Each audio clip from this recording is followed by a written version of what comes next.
संविधान दिवस पर पीएम मोदी का संबोधन चल रहा है, आपको सुनवाते हैं। करने का प्रयास हुआ है। साथियों, इस तरह के प्रयासों का सबसे बड़ा प्रभाव पड़ता है जनता के विश्वास पर।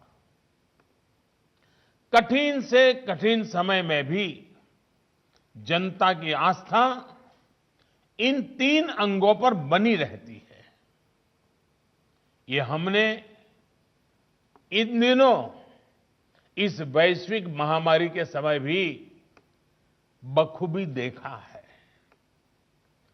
भारत की 130 करोड़ से ज्यादा जनता ने जिस परिपक्वता का परिचय दिया है, उसकी एक बड़ी वजह सभी भारतीयों का संविधान के तीनों अंगों पर पूर्ण विश्वास है।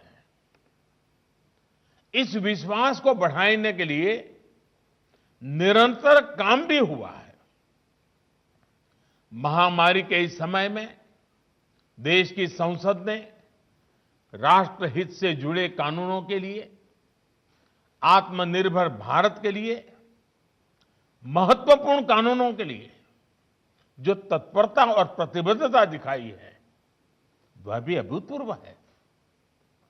इस दौरान संसद के दोनों सदनों में तय समय से ज्यादा काम हुआ है। सांसदों ने अपने वेतन में भी कटौती करके अपनी प्रतिबद्धता जताई है। अनेक राज्यों के विधायकों ने भी अपने वेतन का कुछ अंश देकर कोरोना के खिलाफ लड़ाई में अपना सहयोग दिया है। I want to appreciate all these efforts. In the COVID times, these steps play a leading role in boosting public confidence. साथियों, कोरोना के इस समय में हमारी चुनाव प्रणाली की मजबूती भी दुनिया ने देखी है। इतने बड़े स्तर पर चुनाव होना,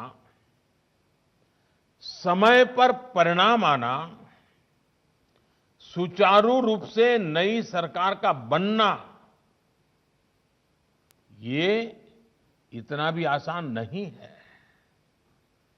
हमें हमारे संविधान से जो ताकत मिली है, वो ऐसे हर मुश्किल कार्यों को आसान बनाती है। हमारा संविधान 21वीं सदी में बदलते समय की हर चुनौती से निपटने के लिए हमारा मार्गदर्शन करता है।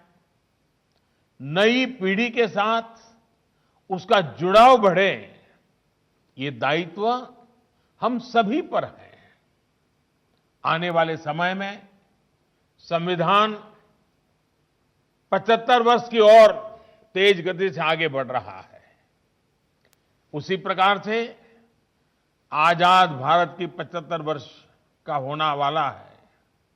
ऐसे में व्यवस्थाओं को समय के अनुकूल बनाने के लिए, बड़े कदम उठाने के लिए हमें संकल्पित भाव से काम करना होगा। राष्ट्र के रूप में लिए गए हर संकल्प को सिद्ध करने के लिए विधायिका, कार्यपालिका और न्यायपालिका उसको बेहतर तालमेल के साथ काम करते रहना है। हमारे हर निर्णय का आधार एक ही तराजू से तोलना चाहिए, एक ही मानदंड होना चाहिए, और वो मानदंड है राष्ट्रहित। राष्ट्रहित, यही हमारा तराजू होना चाहिए। हमें ये याद रखना है कि जब विचारों में देशहित, लोकहित, उसके बजाय राजनीति हावी होती है, तो उसका नुकसान देश को उठाना पड़ता है।